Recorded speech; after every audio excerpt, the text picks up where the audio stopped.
Apenas por não terem sabido esperar um pouco, atenienses, ganharam péssima reputação. Os que querem caluniar nossa cidade hão de vos acusar de ter dado morte a Sócrates, homem notável pela sua sabedoria. Pois para vos censurar, vão dizer que eu era sábio, embora não seja. E no entanto, se tivessem esperado um pouco, as coisas aconteceriam naturalmente. Considerai a idade que eu estou, tão avançada na vida, tão próxima da morte. Não é a vós todos que estou a me dirigir, mas apenas aos que me condenaram à morte. A estes eu direi o seguinte: talvez pensem que fui condenado por não ter recorrido àqueles discursos com que vos podiam ter persuadido. Se eu achasse que me era lícito fazer e dizer tudo para escapar a uma condenação. Grande engano. Se fui condenado, não foi por falta de discurso, mas de audácia e impudência. Foi por não ter usado aquela linguagem que gostariam de ouvir, por não ter chorado, gemido, feito e dito aquelas coisas indignas de mim, que há pouco referi e que vós estáis habituados a ouvir de outros acusados. Mas entendi que não devia, por causa do perigo, proceder de maneira indigna de um homem livre. E por isso, não me arrependo da defesa que apresentei. Prefiro morrer depois de semelhante apologia a viver com um preço desses. Nem no tribunal, nem na guerra é lícito a alguém, a minha ou a outra pessoa, recorrer a todos os meios para escapar da morte. Efetivamente, todos sabem que é muitas vezes fácil evitar a morte em combate, lançando fora as armas e dirigindo súplicas aos perseguidores. Da mesma maneira em que todos os outros perigos, há muitos processos de uma pessoa escapar da morte, desde que esteja resolvida a fazer e dizer de tudo. Talvez não seja por isso difícil, atenienses, evitar a morte. Muito mais difícil é conseguir não praticar o mal. E o mal nos persegue mais rápido do que a morte. Assim se compreende que, lento e velho como sou, me tenha deixado apanhar pelo mais lento dos corredores, ao passo que os meus acusadores, que são mais fortes e ágeis, se deixaram apanhar pelo mais rápido, que é o mal. Vamos, pois, sair daqui, eu, condenado por vós à morte, eles, condenados pela verdade, à infâmia e à injustiça. Pela minha parte, aceito minha pena, tal como eles aceitam a deles. Certamente era preciso que as coisas se passassem assim, e creio que tudo está certo. Quanto ao futuro, há, porém, algo que desejo profetizar aos juízes que me condenaram. Na verdade, me encontro agora nas circunstâncias em que os homens mais facilmente adquirem dons de profecia, nas vésperas de morrer. Vos digo, pois, a vós que decidiram a minha morte, que logo depois que eu morrer, sofrerão um castigo bem mais duro, por Zeus, do que aquele que me infligiram. Agora procedem assim, convencidos de que vos libertais da análise a que submeto a vossa vida. Mas posso vos garantir que é precisamente o contrário que vai acontecer. Serão em maior número os que vão de analisar. Até agora era eu quem os continha, sem que vós disso vos percebesse. Mas serão tanto mais severos quanto são mais novos, e por isso há de ser maior a vossa indignação. Se pensais que é a matar as pessoas que impedem que vos censurem por viverem mal, não está a raciocinar muito bem. Tal processo de evitar censuras não é de modo algum possível e nem honesto.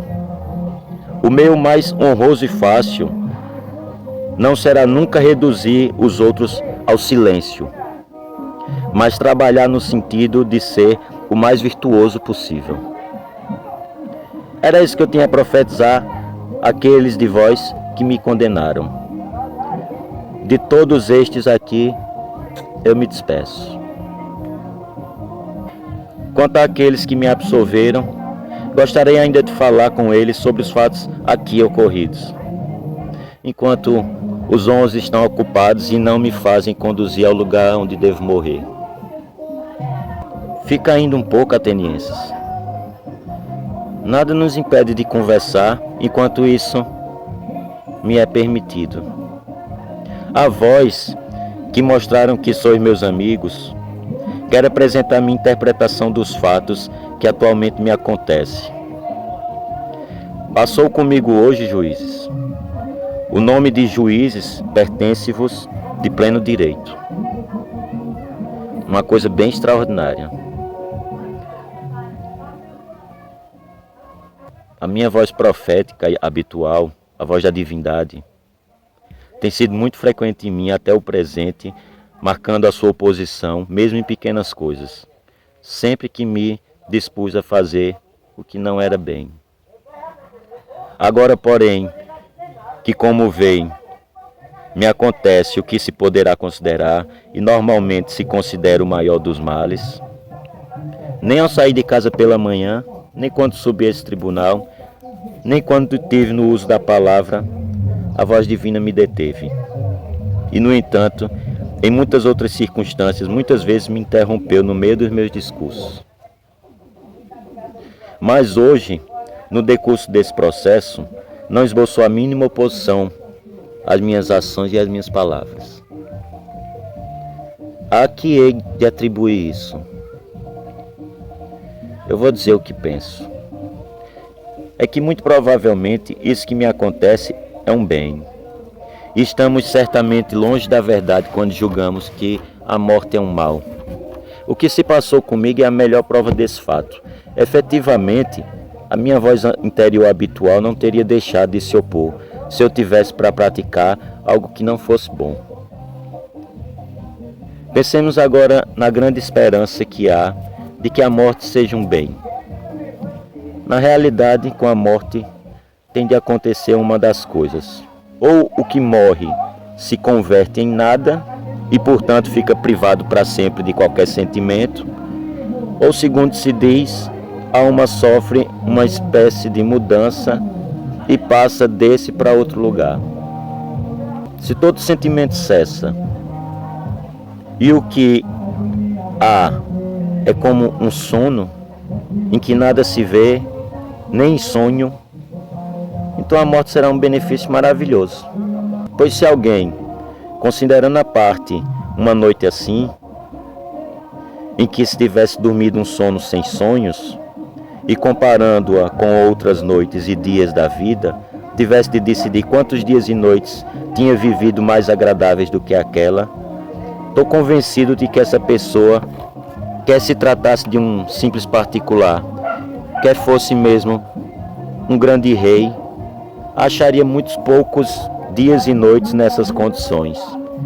Se a morte é uma coisa desse gênero, digo que é um lucro real, porque então o tempo todo não parece ser mais do que uma só noite. Pelo contrário, se a morte é como uma partida daqui para outro lugar, e é verdade o que se diz, que todos os que morrem se reúnem lá, que bem maior se poderá desejar, juízes. Pois se alguém chegar ao reino de Hades, liberto do poder desses homens que se dizem juízes, ali encontrar os juízes verdadeiros, aqueles que, segundo se diz, ali administram a justiça.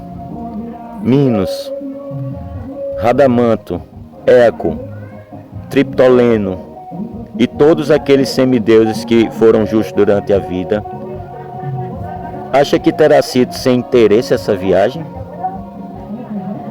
Quanto não daria cada um de vós para poder estar com Orfeu, Museu, Hesíodo, Homero? Pela minha parte, se isso é verdade, não me importaria de morrer muitas vezes. Que tempo maravilhoso passaria quando encontrasse Palamedes, Ajax, filho de Télamo, ou outro qualquer herói dos velhos tempos, que morreu vítima de uma sentença injusta. Não seria nada desagradável, penso eu, comparar os meus infortúnios com os deles. Mas o mais agradável de tudo seria passar o meu tempo, como aqui, a examinar e a interrogar todas essas personagens, para julgar qual delas é sábia e qual julga que o é sem o ser. Quanto não se pagaria para examinar aquele que levou contra Troia o grande exército, ou Ulisses, ou Sísifo, tantos outros homens e mulheres que se poderiam citar, conversar com eles, gozar do seu convívio, examiná-los, seria uma felicidade sem par. E não se corre o risco de ser por isso condenado à morte. Mais felizes do que nós, sob todos os aspectos, os habitantes de Hades ainda têm a vantagem de serem imortais. Pelo menos, se o que se diz é exato. Vocês também, juízes, como eu, devem ter esperança na morte e tomar consciência dessa verdade, que nenhum mal pode acontecer a um homem de bem, nem em vida, nem em morte. E que nunca os deuses se desinteressam da sua sorte. O que acaba de me acontecer não pode ser fruto do acaso. Pelo contrário, para mim é evidente que é mais vantajoso morrer agora e me libertar assim dos cuidados da vida. É por isso que a minha voz interior nunca me deteve, e daqui deriva também que eu não tenha qualquer ressentimento contra os que me condenaram, nem contra os que me acusaram. É verdade que outra era a sua intenção quando me acusaram e me condenaram. Pensaram que me prejudicariam, e nisso são dignos de censura.